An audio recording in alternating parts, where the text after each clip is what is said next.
Hey there, it's Susan Pierce Thompson, and welcome to the weekly vlog.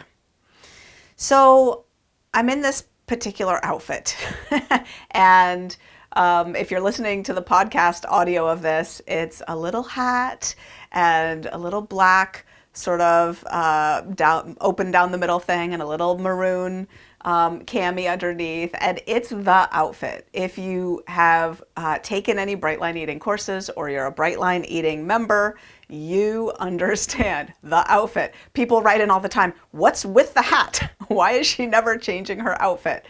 And the answer is I grow my hair long and cut it short all the time. So whenever I'm shooting a course, I am always careful to wear this hat, and I've just paired it with this outfit, and that's basically all I wear as I shoot the whole course, so that you won't notice if my hair's long or short. If years later I reshoot some videos for a course, they'll blend right in and you'll never notice. So anyway, I'm in the outfit, because I am filming the maintenance course.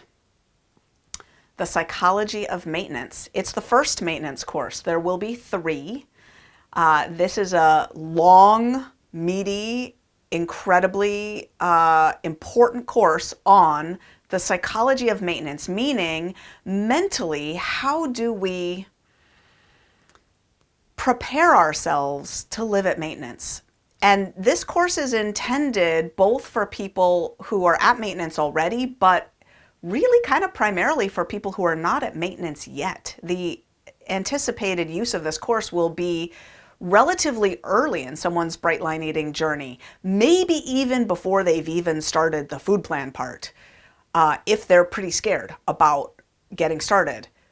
They take this course to acclimate themselves to the required psychological shifts that are needed to really think of this as a long game, right? As a marathon, not a sprint. And there's a lot in that. I'm going to illustrate this with a story. I just had COVID. You might know that. I talked about it in a bunch of vlogs. I think I shot a vlog in the depth of COVID funk in my office. God bless me. And I had a pretty bad case of it. I had really bad COVID for 2 weeks, and then kind of dwindling COVID for another couple weeks. I'm still not 100%, like I wouldn't go out and jog for an hour right now. I still feel a little like, I don't know, cardiovascularly not fully there. Anyway, it affected my food. And it didn't affect my food in that, I ate sugar and flour. It affected my food because I was very nauseous. And for the first 2 weeks, I was extremely weak and tired, and our refrigerator was broken. So that was a disastrous combination, like just not helpful or good for this poor food addict at all. And what I ended up doing about all that was ordering out a lot, right? Just having food brought in, someone would run out and get food, etc. And not me, I was staying home. And the combination of mental factors that really tripped me up were I wasn't ordering out breakfast, right? I was making my breakfast at home, and I was by and large making my lunch at home too. It was really dinner that we were eating out every night. And the thing was that I was nauseous. I was really nauseous. And what I teach people to do when they're sick of that sort of nauseous stomach flu variety is to eat a breakfast meal at dinner. Well, in Brightline eating, what do you get in a breakfast meal? You get grain. And when you start Brightline eating, it's the only time you get grain. So by grain, I mean rice, potatoes. Yes, I know potatoes are not a biological grain. I get it. But in Brightline eating, they count in the grain category because they're comparable in terms of starchiness and whatnot. So rice, potatoes, sweet potatoes, and, of course, all the quinoa, bulgur, whatever, right? Grain, you get grain. Now, I right now don't have grain in my dinner plan. I've got lots of vegetables, protein, fat. That's my dinner plan. And because I was nauseous, I was getting grain. And produce is produce, so the fruit part of the breakfast, I was eating vegetables instead of fruit, which is fine, and then protein. So basically it was my same dinner, except I was getting grain now, right? And of course, restaurant food is what I like to call sexier, meaning that it's oilier, it's sort of prepared differently than I would usually prepare my food at home, which is why it tastes better, right? And over time, this started to mess with my head. It started to mess with my quantities. It started to mess with my food chatter. And by the end of a month of this, I was noticing my food freedom. I wouldn't say gone. I was absolutely not eating in between meals, and I was absolutely not eating sugar and flour, but I was noticing the food chatter was back. And often, mental chatter after I'd eaten, a feeling of guilt or shame, kind of like, oh, I didn't, kind of, that wasn't great. And like, I definitely noticed myself putting on weight, not a lot of weight, it wasn't flying on or anything, but definitely over the month, I noticed my weight creeping up. And it was not a good combination. Now, what did I do about it? Well, we still don't have a refrigerator, by the way. Supply chain issues. We ordered it back in, I don't know, months ago. We ordered it. We're still waiting for our flipping refrigerator to arrive. Not fun. So what did I do about it? I did what I teach you to do, which is I watched the double Dutch jump ropes. Do you know that analogy? Do you know the game double Dutch jump rope? It's jump rope with two ropes, and other people are swinging the ropes, and you've got to jump in the middle with these two ropes swinging in opposite directions. And I always remind people, like, if you're gonna jump in the double Dutch jump ropes, you don't just show up and just run in and jump. You've got to stand outside the ropes and watch. Often for a while, and you sort of put up your hands, both hands often, and feel into the rhythm of the ropes, and then you intuit the moment and you jump.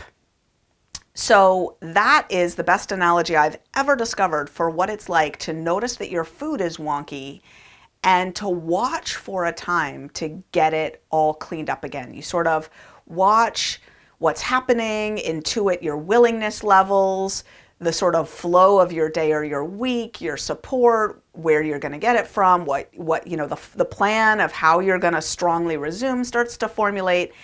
And what I did was I called my person. I have a person in Bright Line Eating that I have called for years and years and years when I don't feel great about my food. I called her, we had a long talk about it all, and we agreed that me going back into the food, she was supporting me a lot for those years where I was breaking my lines on a regular basis. And she said, Susan, we don't want to see you back there. I said, no, I don't want to go back there. And she said, well, you know, what are we going to do here? What are you going to do? And so I said, I was on my way. At the time, it was a month after getting COVID. I was fine to leave the house, and I was on my way to pick up takeout. And I said, well, I've already ordered, and here's what I'm getting for tonight. I said, but later on tonight, I'm going to call my other person, my buddy, that I often commit food to. When I'm writing it down and committing it, I've got a person that I do that with. And I said, I'm going to do a 30-day challenge of writing down my food and eating only and exactly that. And it's going to mean eating at home and figuring out the refrigerator situation, figuring out the food to buy that, you know, that I can rock and roll with. She said, good plan. And I did it. And I think today is day 9, I do believe, of that 30-day challenge. Why a 30-day challenge? Well, for someone like me who's been doing this for a long time, that's plenty long enough to have the automaticity back. To be honest, the food chatter stopped the day I wrote down my food the night before. Day 1, the food chatter was gone. My brain was like, oh good. Back to business as usual. This is what we do. It was awesome. It was awesome. Now, I can feel in my body and imagine in my mind the food controller in someone out there. I don't know, probably not you, but maybe you, that's saying, Susan, are you calling that a break? That's not bright. Like, you know, the quantities are aligned and, you know, hey. And if your weight's gone up, are you still at maintenance? Like if you have to go on a weight loss food plan, you're not at maintenance anymore. And what I want to say to that is, not only am I still in maintenance, that's not a deviation from maintenance. That is the epitome of maintenance. Not to say that that exact thing will ever happen to you, and some people do work a much more buttoned up, sort of rote, absolutely on point, shinier, bright program than I do. Absolutely. My program is bright for me, and I'm super fine not calling that a break. And that is exactly the ebb and flow that I talk about in the Resume system, right? If you've read the book Resume, this is the sine wave of life, and it comes in whatever form and flavor it comes in for you. This is how it came for me latest, right? The latest version of it. And, you know, again, in that book, I think I talked about this in a recent vlog. I wrote at length about what counts as a break, and that's up to the individual for sure. But I have learned over decades of doing this now, like, what's helpful when it comes to, you know, considering something a break. And I'm nowhere near needing to demolish my program and rebuild it from the ground up. That wouldn't be a helpful reset framework for me at all, right? What I needed to do was just, you know, make a couple of tweaks and just get back in the saddle, like no worries. So what I want to share is that is the epitome of maintenance. That is classic good sailing out on the open water. And I want to share with you now a quick story of something that happened, probably 10 years ago. I was meeting a friend for coffee, and as I showed up, I knew that it was her 4-year sobriety anniversary. And so I wished her a happy 4 years. And I said, that's a long time to not take a drink. And she looked at me and she said, 4 years is a very long time to not take a drink, but it's not long at all to figure out how to live life gracefully sober. And I said, true that. I said, wow, that is profound. And I've never forgotten it. I've never forgotten it. It sort of reminds me of the idea of how some notions are so relative, right? Oh, that's tall. That is super tall. And it's like, well, what is that? A glass of water, or is it a man, right? Because tall is something for one and a very other thing for another, right? A long time. Hey, a week without sugar and flour is a long time to go. A month, for a lot of people out there in the world, a month would be a very long time to go without sugar and flour.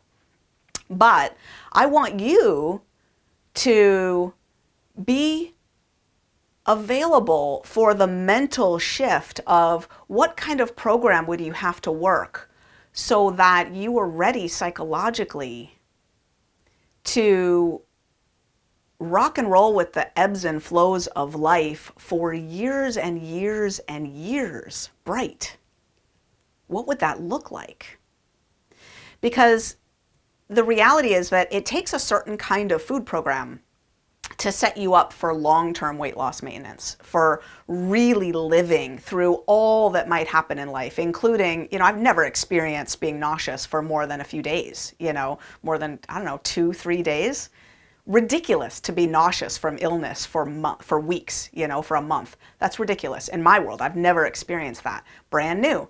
But I have a program that has allowed me to get through that, right? With my clothes still fitting, you know, grateful, you know, and okay, right? I would say unscathed, right? Not that it wasn't difficult for little stretches of time, but not every program, as a matter of fact, most programs are the antithesis of setting you up for something that would succeed long-term. I'm talking about weight loss programs, right? So it's amazing that Bright Line Eating is the kind of program it is. Around here, we call that the art of maintenance. And I promise you, it is an art. And that's the weekly vlog. I'll see you next week.